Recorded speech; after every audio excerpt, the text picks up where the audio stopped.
Are you an athlete who would like to maximize your performance to succeed at the top level? Head on over to my website at jacobandre.com and book a free 15-minute discovery call to discover if and how I can help you. G'day and welcome to the Mind Your Body Show, episode number 71. Today I'm talking to Aaron Motlop. Aaron, how are you? Good, Jacob. How are you? I'm very good, thank you. So one of the things I like to ask is, what did we interrupt in your day? We're recording here on a Friday afternoon. What did we interrupt today on this fine Friday arvo? Yeah, a bit of family time, I think, before the weekend. Daughter plays her last soccer game tonight, so yeah, probably just reckon a bit of prep, mate. But that's all good.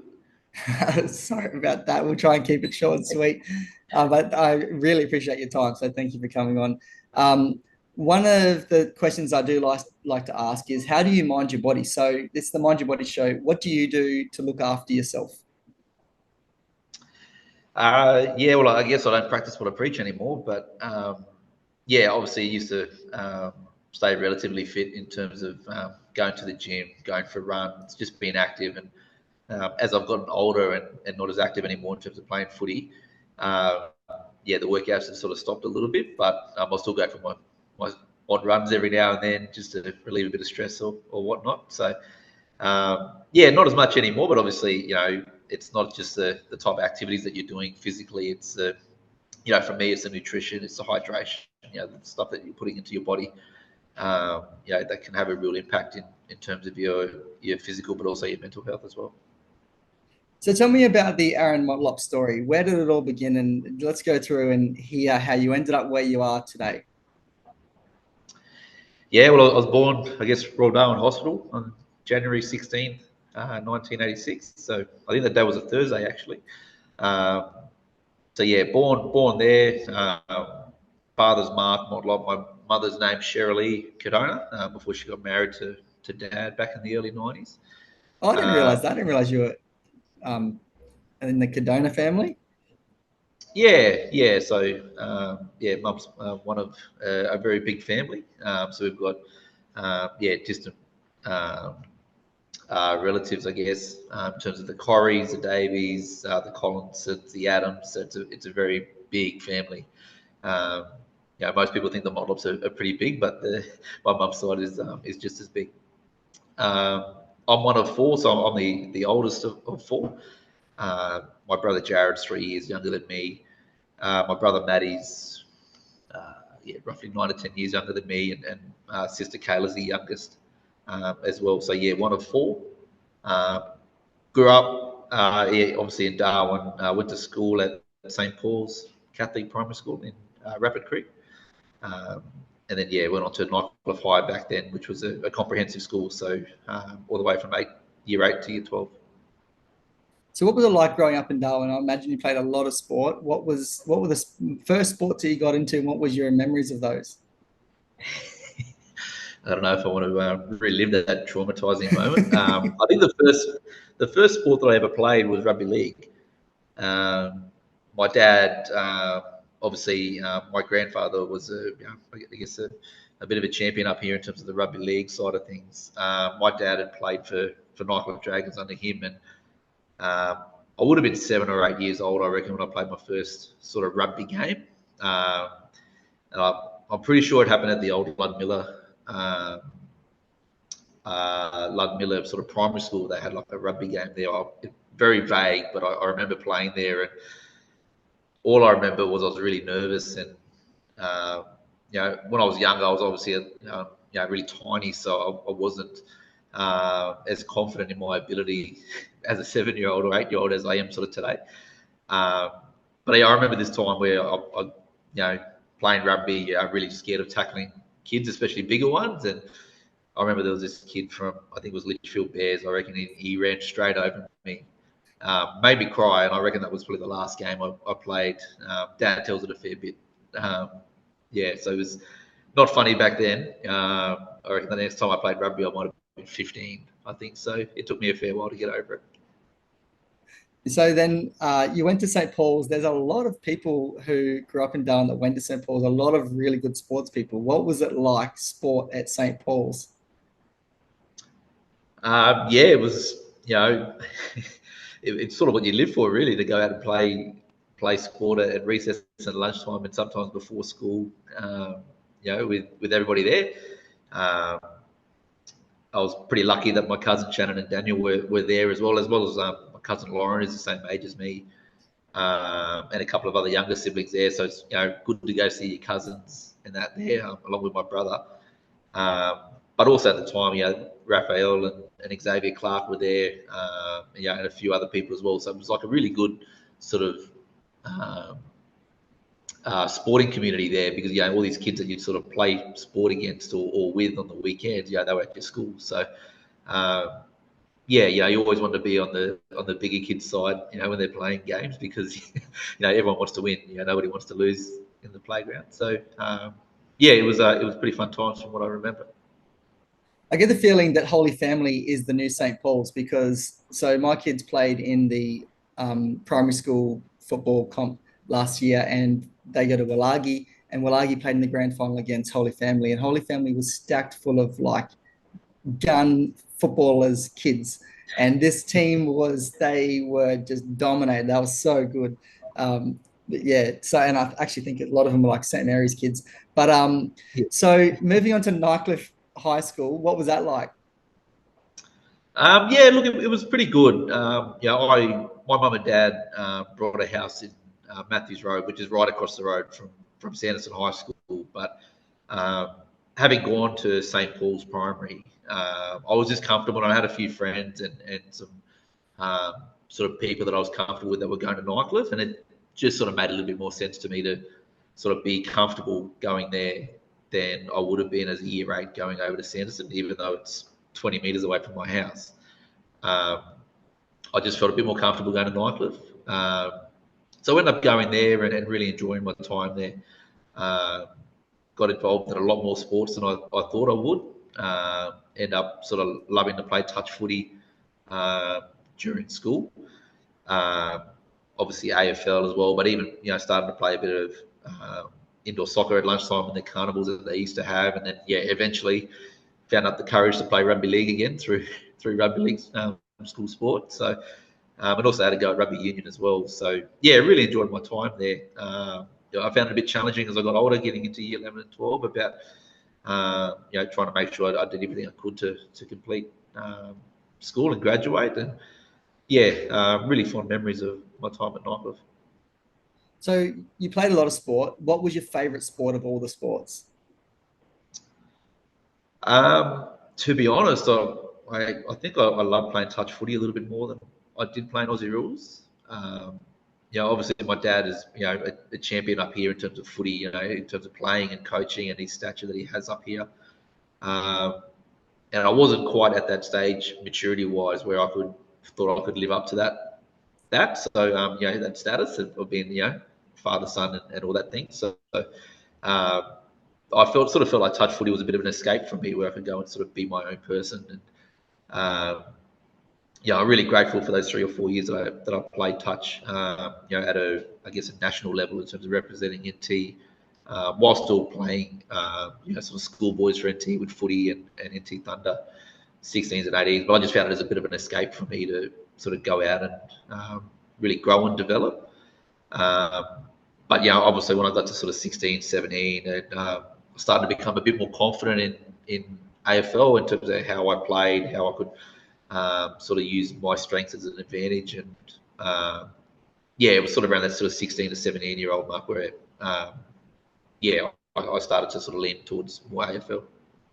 So what was that like, being not only the son of a man who is a legend of Australian rules football up here, but you've got the other side of your family, which are the Cardonas, and then on your dad's side, you've got the Motlops.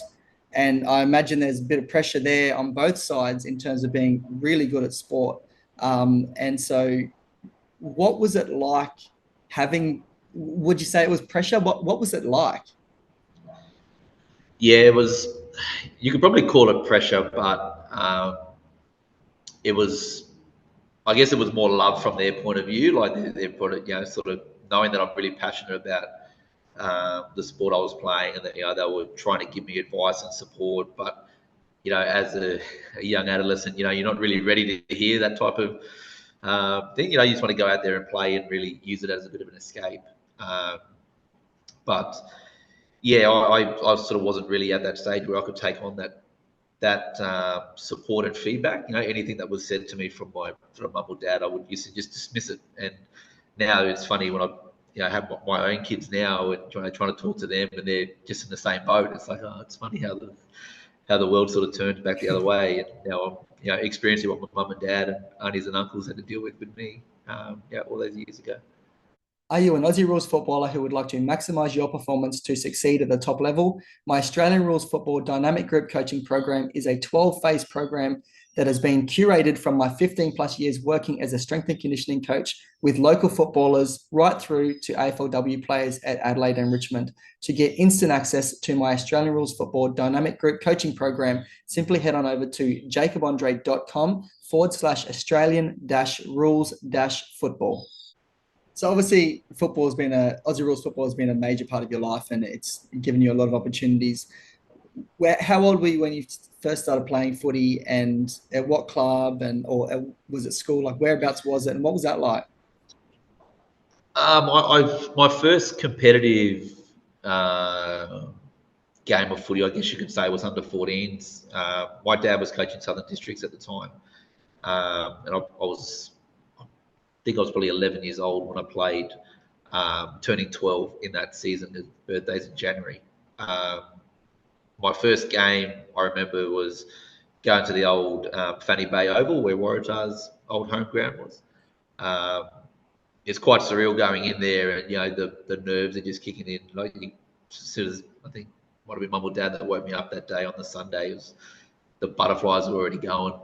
Just get this sick feeling in your stomach that you're going out into this, sort of competitive game. And yeah, it's pretty surreal. Obviously, being an 11-year-old playing against 13, 14-year-olds, it was quite a challenge. It was quite daunting actually, but once you sort of get that first touch of the footy and your first kick or whatever, things just sort of flow on from there.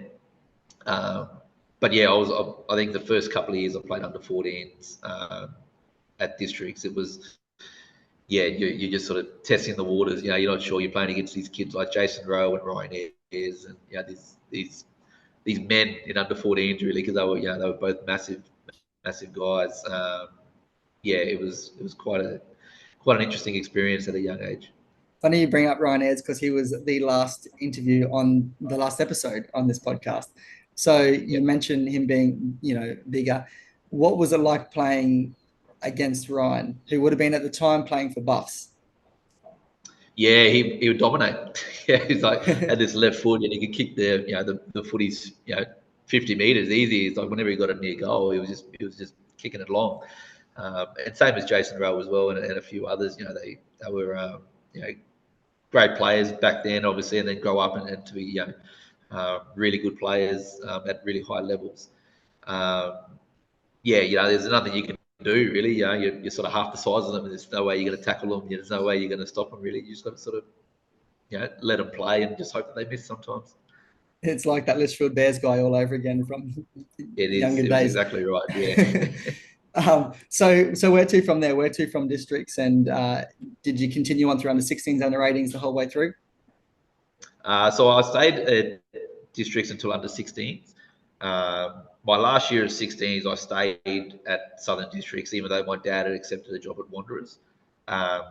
Sort of going back to that old mentality of when I was at school, primary school, going into high school, I sort of wanted to stay or go to an environment where I was comfortable and I knew the surroundings. So that was me choosing to stay at districts because I was more comfortable there. But it was a bit of a hard decision, I think, for Dad to accept. Probably didn't make a lot of sense. Like me, not going to Sanderson, wanting to go to Knifelet. Me having to travel 30 minutes out of town to train twice a week at Southern Districts at a rival club. I had no ambitions of playing Premier League at that stage. It was more so just playing under 16s and being around sort of my mates. And then, sort of after that season had finished, that was when that changed where I started to sort of be a bit more comfortable playing footy. I sort of understood what my strengths were and sort of what the game of footy was. and yeah, the following season sort of made that decision to go over with Dad at Wanderers. And so then, did you stay at Wanderers for the rest of the time, or was there any more clubs in between there? Yeah, no. So I moved to Wanderers as a 16-year-old, and at the time when Dad took over, they were really struggling. I think a couple of years before that, they had Dusty Miller coaching, and they had a period of success in the '90s when Russell Jeffrey and the likes were there, and then they had sort of moved on, and the club had really struggled from there. Um, so Dad took over that club at the time, coaching, and they'd gone winless, I think, for a couple of years. So it was really struggling. And when I got there, I'd really wanted to play 18s, but when I sort of started training pre-season with them, with guys like Joe Jeffrey and Jamie Scrimgeour and Troy Angel and the likes, it was, a bit of an understanding that all that we're really low on, commitment and talent here, and I could probably play A grade straight away, really, if I committed to it. So, got pretty fortunate in the end to, take the opportunity in front of me. I think I played maybe 13 games of Premier League that year, back in 2002-03. Dad still denies it, but I reckon I shared a game with him in Premier League at that day. Later in the season, I don't think he actually set foot on the oval, but he definitely had a Guernsey on. And he might have just been sort of coaching from the grandstand and might have snuck onto the wing every couple of minutes or whatever it was. So how old were you when you played your first Premier League game? 16. Yeah, cool. And so and you had plenty of representative footy as well around that time. You would have started, with Thunder. I mentioned Thunder 16s, 18s, or was it straight into seniors? No. So it was at the time it was Thunder 16s and 18s. So I obviously still doing year 10, 11, and 12 at Motlop High School. So completed there. Had a couple of years playing Wanderers. That end of that first year of Premier League, I had a lot of shoulder problems, which I ended up going in for my first operation, a reconstruction. So I ended up missing about 8 months after that last game of my first season. So coming back in, I made a decision that obviously confidence was a bit down, first major injury, to just play under 18s that year, which I did. Sort of kicking myself a little bit because that year my cousin Shannon got delisted from North Melbourne, and the way Wanderers sort of recruited, they had a really strong year that year. I think they come third in the competition. Michael McLean's nightclub team, I think, beat them in a prelim by a goal or two. So it could have been an anything sort of year that year. But I ended up staying under 18s and had a pretty successful year with mates and stuff like that. But then the next year, went back in and sort of played pretty much, I think, every game of Premier League in 2004-05.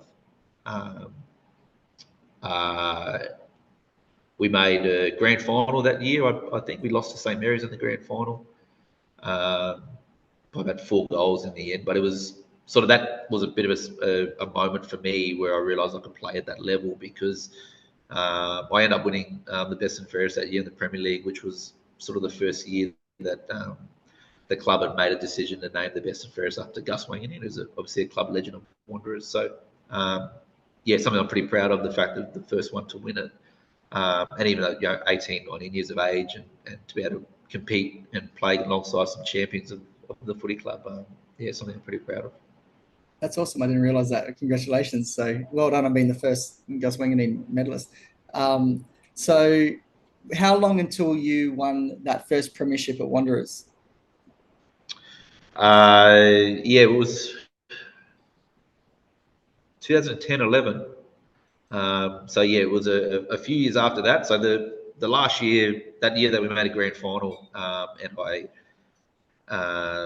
had won the best and fairest. I'd been in talks with North Adelaide at the time because my cousin Shannon, after he got delisted from North Melbourne, he had signed to go back to North Adelaide to play in the Sandful, and he wanted me to go there with him, and their footy managers sort of been speaking to me and my dad, and we ended up talking, and I'd committed to go, and then I think in February, Shannon got drafted to Melbourne as a sort of a supplementary piece after the tragic news of the Melbourne player passing away. So he didn't play in that grand final that we lost. Um, so I'd already gone down to, made a decision to go down to Adelaide to try SANFL footy. And that was a big eye opener for me, really, like going down and training and playing with these SANFL players. You know, it really taught me a lot of, a lot of things about footy that I didn't realise.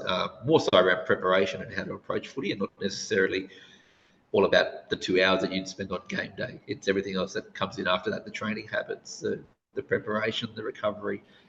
It all plays a part. So I spent 4 years in Adelaide, which dealt with a lot of injuries and the like, and really homesickness was probably the biggest thing.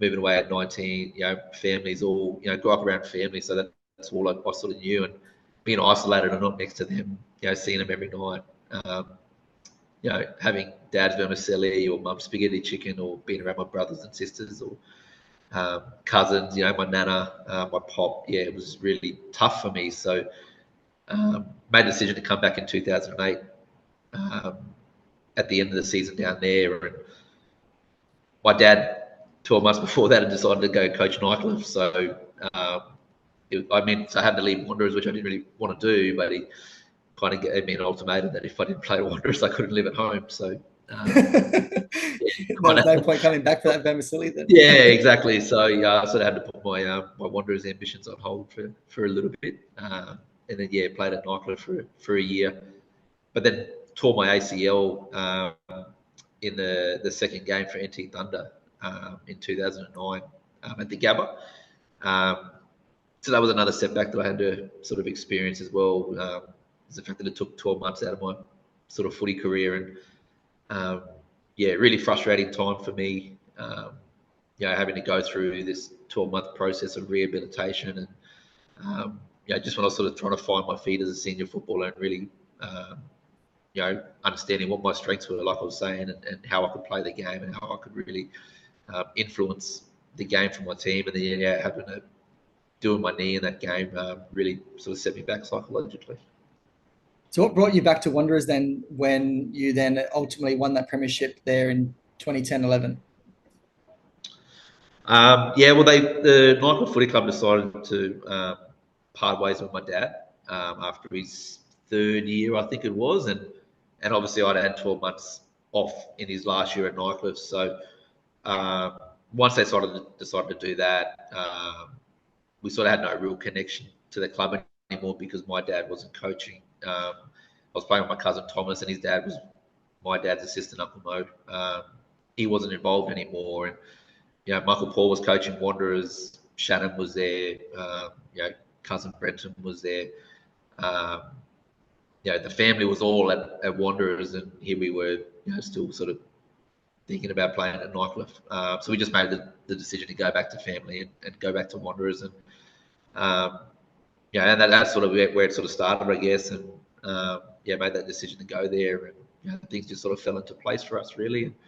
And, it was one of the great memories that I've had. I've had a chance to play and at Wanderers to win a premiership that my dad and my uncles never got the chance to achieve in their careers, playing at Nycliffe and Southern Districts and Wanderers and Buffaloes. They never got the chance to win a premiership. So for me and Thomas and Shannon to be able to achieve that with Uncle Paul at Wanderers was one of the real highlights of my footy career. Yeah, that's awesome. And so where to from there? So am I correct in saying that it was then Andrew Hodges was the next premiership coach? You played in 2 NTFL premierships? Yeah. So Hodgie took over in 2014, 15. Yeah, so he only coached the 1 year, but that same year that he took over, we'd beat St. Mary's again, and that was again probably rivals the first premiership that we'd won because nobody sort of gave us a chance, and it's quite famous, I guess, for the fact that we came from 5th spot to win that premiership. But a lot of people don't know that we were sitting 7th, 8th on the ladder after Christmas. So we were able to turn it around quite significantly just because of the buy-in that the playing group had. To have that kind of belief in each other and the coach to be able to win those games, and famously beat Palmerston in the last round of the season and pretty much qualify for the fifth spot in the finals. And yeah, we just got onto a bit of a roll from there. I remember that game, and there's a fair backstory to that. So, I had been the fitness coach at Wanderers in like a year before or whatever, and it was it because there was 2 years out. So there was 1 year, I don't remember which year it was. I was the fitness coach under your uncle Paul, and Dean Rioli was an assistant coach. He said to me sometime during the season, "Look, I'm looking for a head coaching job next year. I love what you do. I want you to come with me. Will you come?" So I said, "Yeah, sure, no worries." He ended up getting the job at Palmerston. So he went to Palmerston for 2 years. And that was the second year that you're referring to.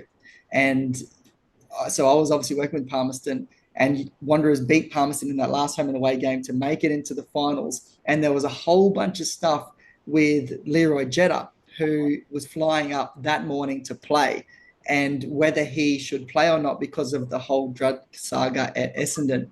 And his manager had said, "Don't play because your ban, if you, it looks like all the players are going to get a 2 year ban, and your ban will start from when your last game was." And for him, it was several weeks before it. So his manager said, "If you play, you push your ban, back further.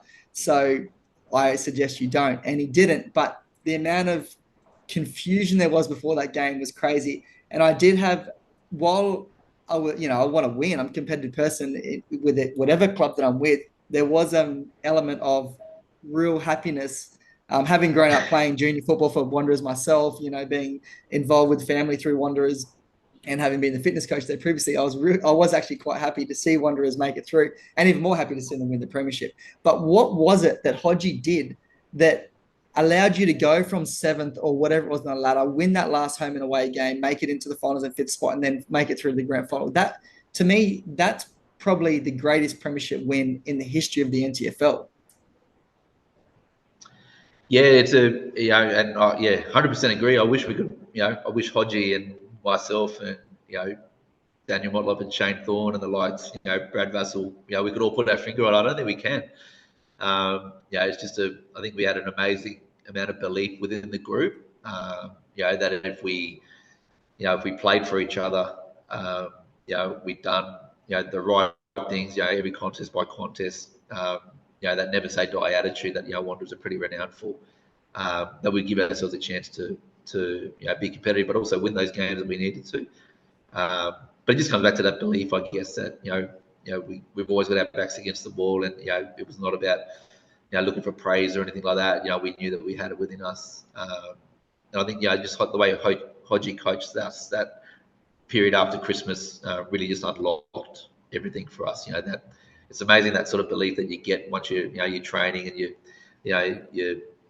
you're busting your backside off, so to speak, in a game, and you can just, you look at your teammate and that they've given everything, and you get small wins here or there, and we're getting results on the scoreboard, and it's turning into wins for us. It's amazing what that kind of feeling can do for a team. Yeah, so at the end of that year, Hodgie gets the job at Thunder and decides to leave. He couldn't coach Wanderers anymore.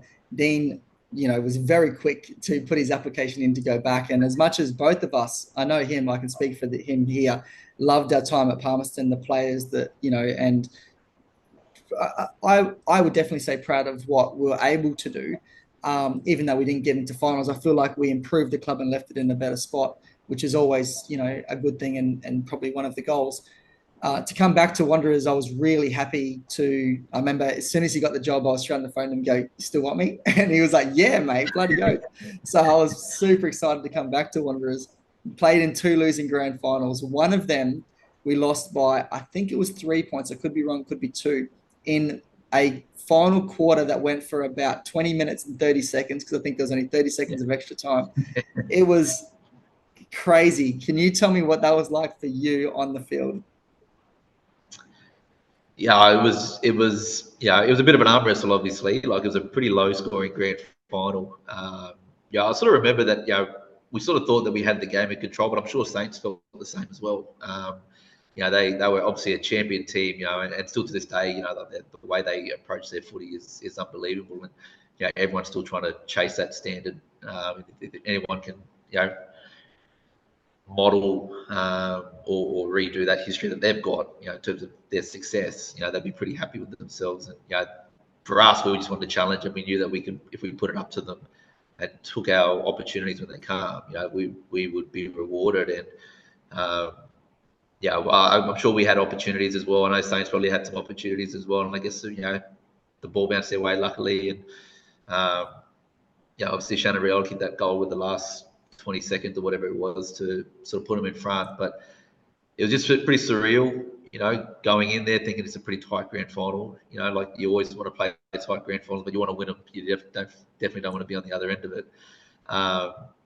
So when he kicked that goal, I was like, okay, well, surely we're going to get another opportunity. We just got to make sure we take the opportunity. I remember I was forward at the time, and the ball sort of come in there. It was a bit of a mongrel kick, and I'm not sure if it was Shane Thorne or someone that was sort of leading in that area, but the ball dropped short, and just sort of before you know it, the sirens gone, and it's a pretty hollow feeling. That you've just lost the grand final by a couple of points, and the ball's in your forward line. Like the bounce of the balls can do some pretty unpredictable things. I don't know if you remember this, but before that grand final, which was the first of the two that I was involved in, I was walking around talking to players before the game, and I walked up to you and shook your hand and said, "Congratulations." And your response was, "Don't congratulate me yet. The job's not done." And I was like, "Oh shit." And I just felt really bad like that I'd said that, because I thought, oh no. So I think a lot of the players had been in that position before and won a premiership, but myself and Dean hadn't. And I don't know how much that played into it, but certainly after the game, losing it, I felt so guilty. Like that's something that stuck with me. And I'd say when someone says to me, "Congratulations" or whatever, I'm like, nah, don't say that. You can say, "Well done on getting here," but do not ever congratulate you until the job is fully done. So thank you I for don't that. remember that. Sorry, but I don't remember that. But obviously, you know what it's like once you're in a zone and things, and you're fully focused. Sort of moments in time don't really stick with you. That grand final, obviously, as iconic as it was, it's a bit of a blur for me. I don't really remember. I don't remember sort of getting touches of the footy. Like that's how sort of blurry it is for me. Is that you don't remember? I think I kicked a goal that game, but I don't really remember it. If my memory serves me correctly, that goal you're referring to was an absolute clutch goal. I think you were running in maybe about 40, just inside 40 meters out, slight angle. But I don't know if it was that one, but there was certainly one. And that's one memory that sticks in my head of you is, when you talk about a captain's knock, where the captain stands up, you're someone who comes to mind, because your ability to do things under pressure when a team needs it, I think, is better than anyone else in the NTFL competition. So well done on that. Not congratulations, well done. But it kind of you remind me of Trent Cotchin if I was going to look at an AFL player, because you just Mr. Reliable and so clutch. So moving, that obviously served you well in going on to Thunder. What was it like playing with Thunder?